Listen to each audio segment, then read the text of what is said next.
Hello बच्चों, कैसे हैं आप सभी लोग।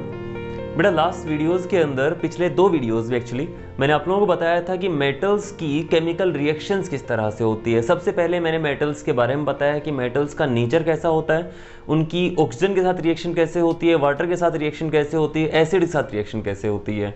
इन दोनों ही वीडियोज़ का लिंक मैंने सब नीचे डिस्क्रिप्शन के अंदर दे रखा है। इसके अलावा आज की जो वीडियो रहने वाली है, उस वीडियो के अंदर मैं आपको बताऊंगा कि मेटल जो रहती है वो किसी दूसरी मेटल के सोल्ट के साथ कैसे रिएक्ट करेगी और मेटल्स और नॉन मेटल्स आपस में कैसे रिएक्ट करते हैं। तो चलिए स्टार्ट करते हैं।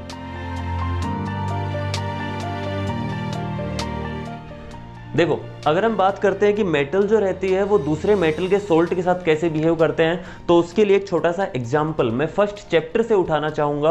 वो इक्वेशन आपको आती होगी, वो एक्टिविटी आपने की हुई है, अगर आपको वो आता है तो ये रिएक्शन समझने में आपको कोई भी दिक्कत नहीं होगी।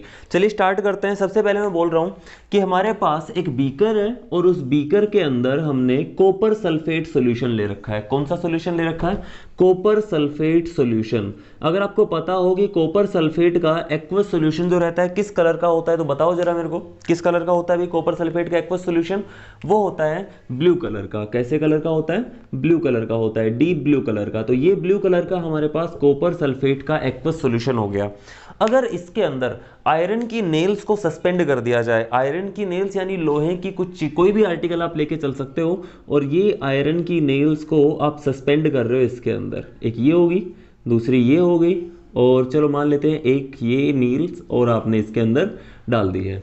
तो इस तरह से हम बोल रहे हैं कि हमारे पास कॉपर सल्फेट का सॉल्यूशन था जिसके अंदर आयरन की नेल्स को क्या किया हुआ था? इमर्ज किया हुआ था। आयरन मतलब Fe, सॉलिड स्टेट के अंदर। अब आपसे पूछा जाता है बताओ अगर ऐसा किया जाए तो क्या होगा? अपने आप एक रिएक्शन हो जाएगी और फ्यू मिनट्स के अंदर आपको धीरे धीरे क्या होगा? चेंज दिखाई देने लग जाएगा। लगभग 30 मिनट के बाद अगर आप इस सॉल्यूशन को देखते हैं तो आपको देखने को मिलेगा कि ये सॉल्यूशन का कलर जो है हल्का सा ग्रीनिश हो गया है। कैसे कलर हो गया इसका? हल्का सा ग्रीनिश कलर हो गया है। और अगर आप लोग 1 घंटे बाद या 1.5 घंटे बाद या 1 दिन बाद अगर सॉल्यूशन देखते हो तो सॉल्यूशन का कलर जो रहेगा वो बिल्कुल फेड हो जाएगा, बिल्कुल भी ब्लू नहीं बचेगा। तो इसका मतलब होता है क्या है? यहाँ पे केमिकल रिएक्शन हो रही है और रिएक्शन होने के बाद जब आप इन आयरन नेल्स को निकालोगे तो इनके ऊपर रेडिश ब्राउन कलर की एक लेयर आ जाती है। इनके ऊपर क्या होता है? रेडिश ब्राउन कलर की क्या आ जाती है? एक लेयर आ जाती है। वो कहाँ से आई? उस चीज़ को हमने उस टाइम पे स्टडी किया भी था। अगर आपने वो वीडियोज़ नहीं देखी है तो वो भी आप चेक कर सकते हैं, प्लेलिस्ट के अंदर फर्स्ट चैप्टर की कुछ वीडियोज़ आपको दे रखी है। एक्चुअल में होता क्या है, यहाँ पे एक रिएक्शन हो रही है, डिस्प्लेसमेंट रिएक्शन। कौन सी रिएक्शन हो रही है? Displacement reaction. देखो क्या होता है, आपके पास ये आयरन नेल्स थी और इनके साथ आपने रखा हुआ था कॉपर सल्फेट एक्वस फॉर्म के अंदर, ये रखा हुआ था। और हमने बोला क्योंकि आयरन जो रहता है वो ज़्यादा रिएक्टिव होता है तो वो इस लेस रिएक्टिव कॉपर को हटा देगा और खुद एक कंपाउंड बना लेगा। मैंने बताया था जो ज़्यादा रिएक्टिव होगा वो रिएक्ट करना चाहेगा। सीधी सी बात है, जो रिएक्टिव है इसका मतलब ही यही है कि वो रिएक्ट करना चाहेगा, और अगर वो रिएक्ट करेगा तो अपना कंपाउंड बनाएगा, अकेला नहीं रहेगा, किसी के साथ जुड़ जाएगा वो, ठीक है। और जो लेस रिएक्टिव है, कॉपर कम रिएक्टिव है, उसने कंपाउंड बना रखा है, वो तो अकेला भी रह सकता है। लेस रिएक्टिव होने का मतलब क्या है कि उसकी रिएक्शन करने की टेंडेंसी उतनी ज्यादा नहीं है, उससे जबरदस्ती हमने कंपाउंड बना रखा है तो उसको बाहर निकालेंगे वो ज्यादा खुश रहेगा, ठीक है। तो यहां से क्या होता है, Fe जाता है सल्फेट के पास और अपना कंपाउंड बनाता है FeSO4, जो किस कलर का होता है? जो होता है हल्के ग्रीनिश कलर का होता है। वो ग्रीनिश कलर का होता है, इसलिए सॉल्यूशन कैसा दिखाई देता है? ग्रीनिश कलर का दिखाई देता है। और साथ साथ ये जो रेड कलर जो आ रहा है इसके ऊपर, नेल्स के ऊपर जो रेड कलर आ रहा है वो कहां से आ रहा है? वो आ रहा है ये कॉपर जो अलग हुआ है। कॉपर का कलर कैसा होता है? रेडिश ब्राउन कलर होता है। तो इन नेल्स के ऊपर, आयरन नेल्स के ऊपर क्या आ जाता है? रेडिश ब्राउन कलर जो होता है वो आ जाता है, ठीक है। तो कॉपर जो होता है वो डिपॉजिट हो जाता है इसके ऊपर। यहां पे मैंने लिख दिया है कि ये हमारे पास कॉपर सल्फेट का सॉल्यूशन था। अब ध्यान से देखो, यही तो हम पढ़ना चाह रहे हैं। जो रिएक्शन हम पढ़ना चाह रहे हैं वो क्या है? वो है reaction of metals with other metal salts. जो हमारे पास अदर मेटल सोल्ट थे, ये एक मेटल का सोल्ट था, इसके साथ इस मेटल की रिएक्शन कराई, बताओ क्या होगा? होगा क्या? एक डिस्प्लेसमेंट रिएक्शन हो जाएगी। अगर हो सकती है तो, जरूरी नहीं है हर जगह होगी। फॉर एग्जांपल अगर मैं बोलता हूं हमारे पास कॉपर की मेटल है और ZnSO4 सॉल्यूशन लिया हुआ है, बताओ क्या रिएक्शन होगी? यहां पे होगी या नहीं होगी रिएक्शन? नहीं होगी रिएक्शन। कैसे पता चलता है ये? इसके लिए मैंने आपको बताया था रिएक्टिविटी सीरीज को लर्न करना। रिएक्टिविटी सीरीज क्या होती है? हेडिंग डाल लो रिएक्टिविटी सीरीज। पहले आपको वो तो पता चल गया ना कि क्या होता है।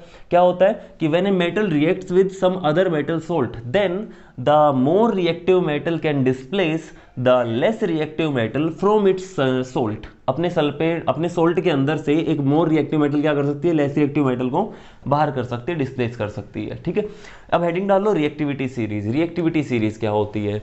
फर्स्ट चैप्टर के अंदर मैंने आपको बताया भी था डिस्प्लेसमेंट रिएक्शन के टाइम पे।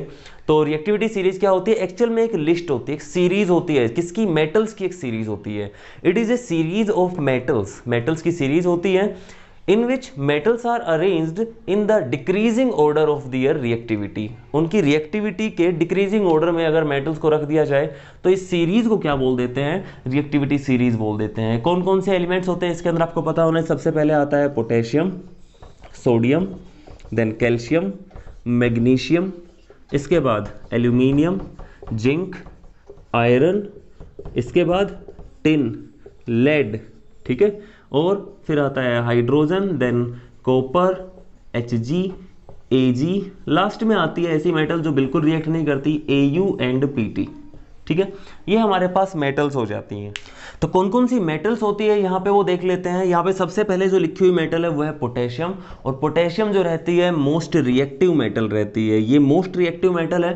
प्लेटिनम जो रहती है, पीछे वाली जो मेटल्स है वो हम बोलते हैं लेस रिएक्टिव मेटल। ये हमारी लेस रिएक्टिव है, जो पीछे जो मेटल्स आ रही हैं वो, और जो आगे आ रही है जो मेटल्स, ये वाली स्टार्टिंग में, ये हाईली रिएक्टिव मेटल्स है। कैसी मेटल्स है ये? Highly reactive metals. Highly reactive होने का मतलब ये क्या होता है कि ये किसी के भी साथ रिएक्ट करना चाहेगी बहुत इजीली रूम टेम्परेचर पे विदाउट गिविंग एनी हीट। ठीक है, बहुत इजीली रिएक्ट कर जाएंगी ये। तो आप लोगों को पता होना चाहिए कि भाई हमारे पास तीन तरह की मेटल्स आप बोल सकते हो। कुछ हाईली रिएक्टिव होती है, कुछ लेस रिएक्टिव होती है जो रिएक्ट ही नहीं करना चाहती है, और फिर होती है मॉडरेटली रिएक्टिव। तो कॉपर से लेकर और ये मान के चलो आप एल्यूमिनियम तक की जो मेटल्स होती है वो मॉडरेटली रिएक्टिव मेटल्स के अंदर आती है। क्लियर है? ठीक है, इसके बाद हम क्या बोलते हैं कि भाई इस रिएक्टिविटी सीरीज का यूज ये है। इसका यूज क्या है? इसका यूज ये है कि जब आपको डिस्प्लेसमेंट रिएक्शन करानी हो तो आप चेक कर सकते हैं कि भाई यहाँ पे डिस्प्लेसमेंट रिएक्शन होगी या नहीं होगी। ध्यान से देखो, इस मेटल्स के अंदर आपको, इस सीरीज से आपको पता चल रहा है कि कौन सी मेटल ज्यादा रिएक्टिव है, कौन सी मेटल कम रिएक्टिव है। अगर मैं देखता हूं इस रिएक्शन के अंदर तो यहाँ पे कॉपर और जिंक दो मेटल्स आपको दी हुई है। अगर बाहर अकेली जो मेटल आपको दिखाई दे रही है, जो मेटल अकेली है, जो एलिमेंटल स्टेट के अंदर प्रेजेंट है, अगर वो ज्यादा रिएक्टिव होगी तो वो रिएक्ट करेगी। अगर ये बाहर वाली मेटल कम रिएक्टिव है तो एज इट इज रह जाएगी, क्योंकि ये तो लेस रिएक्टिव है, ये तो रिएक्ट करना ही नहीं चाहती। ठीक है, तो कॉपर और जिंक में से कौन ज्यादा रिएक्टिव है? जिंक तो यहाँ पे है सीरीज में, कॉपर यहाँ पे है, तो जिंक तो बहुत ज्यादा रिएक्टिव है कॉपर से। इसका मतलब क्या हुआ? इसका मतलब ये हुआ कि यहाँ पे हम लिख सकते हैं नो रिएक्शन, यहाँ पे कोई रिएक्शन नहीं होगी। क्लियर है? इस तरह कर सकते हो आप। तो डिस्प्लेसमेंट रिएक्शंस होती हैं। आपको जब भी पूछा जाए कि what happens when a metal reacts with some other metal salt, तो हम क्या बोलेंगे? In this case, the metal which is present in elemental state can replace the metal from its compound, the other metal from its compound, if it is highly reactive। या फिर सीधा लिखो कि in this case a displacement reaction may occur in which a highly reactive metal can displace a less reactive metal from its compound। ठीक है, तो वो चीजें आप लिख सकते हैं। फटाफट इन चीजों को नोट कर लीजिए, इसका स्क्रीनशॉट दे लीजिए, फिर हम आगे बढ़ते हैं। ओके, देखो नेक्स्ट चीज जो हमारे पास आती है वो हेडिंग डाल लेनी है आपको, how do metals react with non metals. Metals और नॉन मेटल्स आपस में किस तरह से रिएक्ट करती है वो चीजें हमें देखनी है। तो हेडिंग डाल लो, how do metals react with non metals. और सबसे पहली चीज आपको पता होनी चाहिए इन दोनों की डेफिनेशन। मेटल्स की डेफिनेशन क्या होती है भाई? मैं लिख सकता हूं कि मेटल्स जो होती है वो इलेक्ट्रॉन की डोनर्स होती है। क्या मेटल को मैं लिख सकता हूं इलेक्ट्रॉन डोनर्स होते हैं, इलेक्ट्रॉन डोनेट करते हैं और क्या बनाते हैं? कैटायंस बनाते हैं। क्या इस तरह से लिख सकते हैं मेटल्स के बारे में? है ना, हम क्या बोलते हैं कि ये कैटायंस फॉर्मिंग होते हैं, कैटायंस फॉर्मिंग होते हैं। ठीक है, अगर मैं एनायंस की बात करता हूं, सॉरी मैं नॉन मेटल्स की अगर बात करता हूं, तो नॉन मेटल्स क्या करती हैं भाई? वे इलेक्ट्रॉन एक्सेप्टर्स होती हैं, इलेक्ट्रॉन एक्सेप्टर्स। इलेक्ट्रॉन एक्सेप्टर मतलब इलेक्ट्रॉन ले लेंगे तो नेगेटिव चार्ज आ जाएगा उनके पास। तो लिख सकता हूं एनायन फॉर्मिंग। कैसे होते हैं ये? एनायंस फॉर्मिंग होते हैं ये। ठीक है, और ये कैटायन और एनायन को अगर एक दूसरे के नजदीक ला दिया जाए तो ऑपोजिट चार्ज क्या करते हैं, अट्रैक्ट करते हैं। कैटायन का मतलब पॉजिटिव चार्ज, एनायन का मतलब नेगेटिव चार्ज, दोनों एक दूसरे के पास आएंगे, अट्रैक्ट करके रहने लग जाएंगे, और जिस फोर्स की वजह से एक दूसरे के पास रहने लग जाएंगे उस फोर्स को बोलेंगे आयनिक फोर्स। क्यों? क्योंकि वो फोर्स दो आयंस के बीच में काम कर रहा है। इस फोर्स को इलेक्ट्रोवेलेंट फोर्स भी बोला जाता है। क्या बोलते हैं, दूसरा नाम क्या बोला है इसका, इलेक्ट्रोवेलेंट फोर्स। ठीक है, तो इस तरह से हम बोलते हैं कि ये दोनों एक दूसरे को क्या करेंगे, एक दूसरे को अट्रैक्ट करेंगे, एक दूसरे को क्या करेंगे, अट्रैक्ट करेंगे और साथ साथ रहने लग जाएंगे। मैं लिख देता हूं कि एक कैटायन और एक एनायन, ये दोनों जब एक दूसरे के पास आएंगे तो कैटायन और एनायन साथ साथ रहने लग जाएंगे। इस तरह लिख देता हूं, कैटायन एंड एनायन। ठीक है, और इस तरह ये जो कंपाउंड बनेगा इसको बोला जाएगा एक आयोनिक कंपाउंड। इसको क्या बोलेंगे, आयोनिक कंपाउंड। अगर कोई पूछता है क्या होते हैं आयोनिक कंपाउंड, तो आपको बताना है ऐसे कंपाउंड जो आयन से मिलके बने होते हैं, ऑपोजिटली चार्ज्ड आयन से मिलके बने होते हैं, उनको बोलते हैं क्या, आयनिक कंपाउंड। आयनिक कंपाउंड का एक और नाम होता है, वो होता है इलेक्ट्रोवेलेंट कंपाउंड्स। क्या नाम होता है, इलेक्ट्रोवेलेंट कंपाउंड। ये क्या होते हैं, देखो इस पे नाम में भी कुछ छुपा हुआ है। इलेक्ट्रोवेलेंट, जो वैलेंस इलेक्ट्रॉन्स का जब ट्रांसफर हो जाता है, वैलेंस इलेक्ट्रॉन जब एक जगह से दूसरी जगह चले जाते हैं, इस तरह से जब हमारे पास कंपाउंड बनेगा तो उस कंपाउंड को बोलेंगे इलेक्ट्रोवेलेंट कंपाउंड। हो क्या रहा है कि मेटल जो है इलेक्ट्रॉन डोनेट कर रहा है। किसको डोनेट कर रहा है, कोई लेने वाला तो होना चाहिए। कौन लेगा, ये नॉन मेटल लेंगे, ये इलेक्ट्रॉन एक्सेप्ट करते हैं। तो यहां से इलेक्ट्रॉन, कौन से इलेक्ट्रॉन, वैलेंस इलेक्ट्रॉन। तो वैलेंस इलेक्ट्रॉन्स का जब मेटल से नॉन मेटल की तरफ ट्रांसफर होगा तो मेटल कैटायन में कन्वर्ट हो जाएंगे और नॉन मेटल एनायन में कन्वर्ट हो जाएंगे, और इन दोनों के मिलने से क्या बन जाएगा, आयनिक कंपाउंड या फिर इलेक्ट्रोवेलेंट कंपाउंड। क्लियर है? तो आपको लिख लेना है कि when metals react with non metals they form ionic compound. Metal जब नॉन मेटल से रिएक्ट करेंगे तो क्या होगा, आयनिक कंपाउंड बन जाएगा। अगर एक नंबर में आता है आपको शॉर्ट में लिख देना है, अगर थोड़ा बड़ा लिखना है आपको तो क्या लिखोगे कि metals are electron donors so they form cations, and non-metals are electron acceptors so they form anions, and these cations and anions can attract each other and form ionic compounds. So metals and non-metals react with each other to form ionic compound. लिख सकते हो इस तरह से। ठीक है, अब हमें क्या करना है, आपसे क्वेश्चन जो पूछा जाता है वो पूछा क्या जाता है कि भाई हमें कोई आयनिक कंपाउंड दे रखा है जैसे कि NaCl। देखो ध्यान से देखो, NaCl के अंदर एक कैटायन है। स्टार्टिंग में जो होता है वो कैटायन होता है, Na पॉजिटिव और Cl नेगेटिव क्या होगा, एनायन होगा। तो कैटायंस और एनायंस आपस में मिलकर कंपाउंड बना रहे हैं। इस कंपाउंड के बारे में हमें देखना है कि ये किस तरह से बना है। कौन सा कंपाउंड बोल रहा हूँ, NaCl। इस सारे को हटा दूं, अगर इसका स्क्रीनशॉट लेना है जल्दी से ले लो।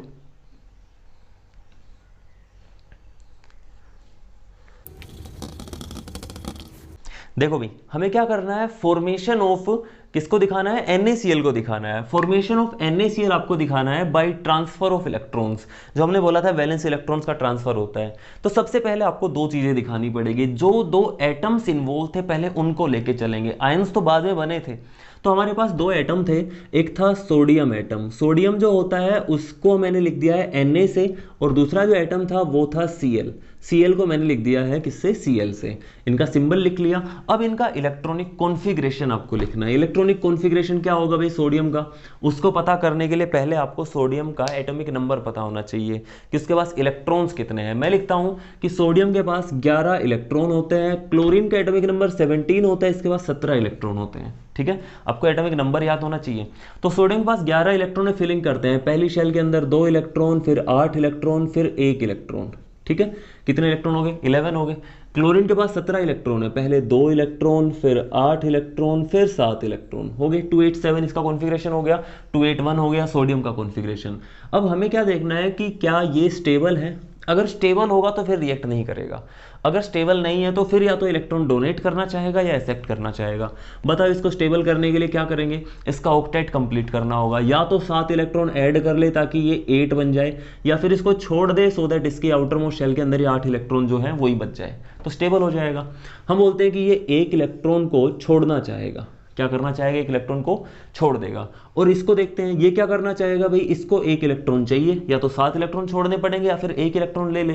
तो 1 इलेक्ट्रॉन लेना इसके लिए आसान है, तो ये क्या करेगा, 1 इलेक्ट्रॉन लेना चाहेगा, है ना। ये एक इलेक्ट्रॉन क्या करना चाहेगा, लेना चाहेगा। तो बस इसी जो इनकी जो टेंडेंसीज है, ये जो इनकी चाहत है, इसी को पूरा करना है हमें। अगर ये पूरी हो गई तो फिर ये दोनों स्टेबल हो जाएंगे, ठीक है। तो हम क्या करते हैं कि सोडियम का जो एक इलेक्ट्रॉन रहता है, मैं लिख देता हूं सोडियम पॉजिटिव आयन बचता है यहां से। अगर सोडियम पॉजिटिव आयन बना देता हूं, मैं लिख देता हूं आफ्टर रिमूवल, या फिर आपको लिखना है transfer of 1 electron from Na to Cl। अगर Na एटम अपना एक इलेक्ट्रॉन Cl को दे देता है, यहां पे Na पॉजिटिव नहीं लिखना है कि Na पॉजिटिव में से इलेक्ट्रॉन निकाल दिया, वो नहीं निकाल सकते हो, बहुत मुश्किल होगा, ठीक है। दिखा देता हूं किस तरह से कि Na अगर एक इलेक्ट्रॉन छोड़ेगा तो बनेगा Na पॉजिटिव, ठीक है, जो कि क्या हो जाता है 2 8। ये इसका कॉन्फ़िगरेशन बचेगा, एक इलेक्ट्रॉन चला गया ये। अब इसमें से इलेक्ट्रॉन निकाल सकते हो क्या? अब नहीं निकाल सकते, क्योंकि यह बहुत स्टेबल हो गया है, इसका ऑक्टेट कंप्लीट हो गया है। अगर मैं क्लोरीन की बात करता हूं तो ये बना लेगा क्लोरीन नेगेटिव, और इसके सामने लिखेंगे 2 8 8। अब ये भी स्टेबल हो गया, ठीक है। और ये Na पॉजिटिव आयन और Cl नेगेटिव आयन, ये दोनों जब आपस में मिलेंगे तो बना देंगे Na पॉजिटिव Cl नेगेटिव। इस तरह से आप लिख के दिखाओगे इसको, ठीक है। और ये जो हुआ है इसको मैं बोल दूंगा कि ये एक आयोनिक कंपाउंड बन गया। क्या बन गया? ये आयोनिक कंपाउंड बन गया, ठीक है। एक तरीका और होता है, वो भी देख लो, अगर आपको वो आसान लगे आप उससे कर लेना। इसी चीज को एक बार इसको स्क्रीनशॉट ले लो इस चीज का, फिर मैं दूसरा बता रहा हूं। देखो पहले तो आपको वही करना है कि इलेक्ट्रॉन्स का क्या कर लेना है भाई, आपको कॉन्फ़िगरेशन दिखा देना है कि इलेक्ट्रॉन इस तरह से लिखे हुए हैं, ठीक है। इसके बाद क्या करना है, आपको सोडियम बनाना है। ये सोडियम लिखा आपने, और इसके वैलेंस इलेक्ट्रॉन्स को इसके आसपास आपको दिखा देना है। सोडियम के पास वैलेंस इलेक्ट्रॉन एक है, एक इलेक्ट्रॉन को या तो आप इस तरह से डॉट से दिखा दो, या फिर आप इस तरह से क्रॉस करके दिखा सकते हो, आप स्टार बना के दिखा सकते हो, इस तरह से। कुल मिला के छोटे छोटे सिंबल्स बनाएंगे सोडियम को एक इलेक्ट्रॉन को दिखाने के लिए। जिस तरह से आपने सोडियम का इलेक्ट्रॉन दिखाया है उससे थोड़ा अलग आपको नोटेशन दिखा देनी है क्लोरीन के लिए। क्लोरीन के पास वैलेंस शेल में कितने इलेक्ट्रॉन है भाई? क्लोरीन के पास वैलेंस शेल के अंदर 7 इलेक्ट्रॉन है, तो 7 इलेक्ट्रॉन में 7 क्रॉस बना देता हूं, ठीक है, इस तरह बना देता हूं, 6 और 7। आपको इलेक्ट्रॉन्स को पेयर में बनाने की कोशिश करनी है। हालांकि जब ओड नंबर ऑफ इलेक्ट्रॉन्स होंगे तो एक इलेक्ट्रॉन अकेला रह जाएगा, उसको साइड में दिखा देना। बाकी आपको करने की कोशिश क्या करनी है कि इलेक्ट्रॉन्स को हमेशा पेयर में दिखाओ। और अब क्या होगा, ये एक इलेक्ट्रॉन जो रहेगा ये ट्रांसफर होगा सोडियम से कहां पे? क्लोरीन की तरफ। हो गया, हुआ क्या? सोडियम एटम में से एक इलेक्ट्रॉन क्लोरीन एटम की तरफ ट्रांसफर हो गया। हो गया कि नहीं हो गया ट्रांसफर ऑफ इलेक्ट्रॉन? बस इसी चीज को आपको शो करना था। और इसके बाद क्या हो जाएगा, यहां से बचेगा सोडियम पॉजिटिव, ठीक है, सोडियम पॉजिटिव बच गया। और वहां से क्या बन जाएगा, वहां से बच जाएगा क्लोरीन नेगेटिव। इसके साथ एडिशन होगा क्लोरीन नेगेटिव का। क्लोरीन नेगेटिव मैं इस तरह दिखा देता हूं, सोडियम का पॉजिटिव चार्ज इसके ऊपर लगा देता हूं, ठीक है, कि सोडियम के ऊपर पॉजिटिव चार्ज आ गया है। दूसरा क्लोरीन जो था उसके पास इलेक्ट्रॉन देखो 1 2 3 4 5 6 7, ये 7 इलेक्ट्रॉन खुद के थे, एक इलेक्ट्रॉन सोडियम से मिल गया, ये 8वां इलेक्ट्रॉन, और ये एक्स्ट्रा इलेक्ट्रॉन इसलिए इस पे आ गया नेगेटिव चार्ज। सोडियम के पास कोई इलेक्ट्रॉन नहीं दिखाना है, ठीक है, क्योंकि ये इलेक्ट्रॉन इसका चला गया है, खाली हो गई इसकी शेल अब ये, ठीक है। तो इस तरह से सोडियम और क्लोरीन जब आपस में मिलेंगे तो इस तरह बन जाएगा sodium chloride, Na positive Cl negative. बस इस तरह से आपको दिखा देना है। क्लियर है? तो इस तरह भी आप ट्रांसफर ऑफ इलेक्ट्रॉन्स के थ्रू आयनिक कंपाउंड किस तरह फॉर्म होते हैं वो चीज दिखा सकते हैं। फटाफट से इसका भी स्क्रीनशॉट ले लो। आयनिक कंपाउंड के फॉर्मेशन के अंदर एक एग्जांपल MgCl2 का आपकी बुक के अंदर दे रखा है। एक एग्जांपल और मैं करवा रहा हूं जो आता है मैग्नीशियम ऑक्साइड का फॉर्मेशन। मैग्नीशियम ऑक्साइड का फॉर्मूला क्या होता है भाई? फॉर्मूला बना के दिखा देता हूं आपको। पहले मैग्नीशियम ऑक्साइड बनाना है। Mg की वैलेंसी 2 होती है, ऑक्सीजन की वैलेंसी भी 2 होती है, और जब आप इसको सिंप्लीफाई कर लेते हो तो ये 1 1 हो जाएगा, क्रॉस मल्टीप्लाई करो, फॉर्मूला बन जाएगा MgO। ये फॉर्मूला बनता है। अब चेक कर लेते हैं कि ट्रांसफर ऑफ आयंस के थ्रू भी क्या यही फॉर्मूला बनता है या फिर कुछ अलग फॉर्मूला बनता है। मैं बोलता हूं सबसे पहले आप मैग्नीशियम मेटल का जो रहता है सिंबल लिखोगे Mg, और उसका कॉन्फ़िगरेशन लिखोगे। मैग्नीशियम का एटॉमिक नंबर 12 होता है, 282 इसका कॉन्फ़िगरेशन हो गया। ऑक्सीजन जो रहता है उसका एटॉमिक नंबर 8 होता है, कॉन्फ़िगरेशन हो गया 26। इसके पास 2 इलेक्ट्रॉन्स एक्स्ट्रा है, इसके पास 2 इलेक्ट्रॉन्स की कमी है। मैं दिखाता हूं इस तरह से कि मैग्नीशियम के पास 2 इलेक्ट्रॉन थे, मैग्नीशियम के पास 2 इलेक्ट्रॉन थे और ऑक्सीजन जो था उसके पास 6 इलेक्ट्रॉन थे, 1 2 3 4। आपको दोनों को अलग अलग सिंबल से दोनों के इलेक्ट्रॉन्स को रिप्रेजेंट करना है। और ये दोनों इलेक्ट्रॉन जो रहेंगे, इनको मान लिया मैं अभी इधर दिखा देता हूँ, किसी भी तरफ दिखा सकते हो। ये इलेक्ट्रॉन भी यहाँ गया, ये इलेक्ट्रॉन भी यहाँ गया, क्योंकि ऑक्सीजन 2 इलेक्ट्रॉन एक्सेप्ट कर सकता है और मैग्नीशियम 2 इलेक्ट्रॉन छोड़ सकता है, तो ये अपने दोनों इलेक्ट्रॉन इस ऑक्सीजन को दे देगा। फाइनली बनेगा क्या, Mg2 positive plus O2 negative. इसके पास इलेक्ट्रॉन शो कर देता हूं मैं कि 6 इलेक्ट्रॉन इसके खुद के थे, वैलेंस शेल में 2 इलेक्ट्रॉन बाहर से आ गए और दोनों मिलकर बना देंगे ये MgO। क्या फॉर्मूला बना देंगे, MgO बना देंगे। आप दोनों को साथ साथ लिख सकते हैं इस तरह से कि मैग्नीशियम हो गया ये 2 पॉजिटिव और O2 नेगेटिव, ठीक है। बस वो प्लस वाला जो साइन था वो हटा दिया कि पहले ये दोनों चीज़ें अलग अलग थी, अलग अलग चीज़ों को आप ऐड कर रहे हो, अब ऐड हो चुकी है तो साथ साथ रहने लग जाएंगे कैटायंस और एनायंस। क्लियर है, तो इस तरह से आप इस चीज़ को भी नोट कर लीजिए। लास्ट टॉपिक आता है हमारा properties of ionic compounds. Properties of ionic compounds देख लेते हैं।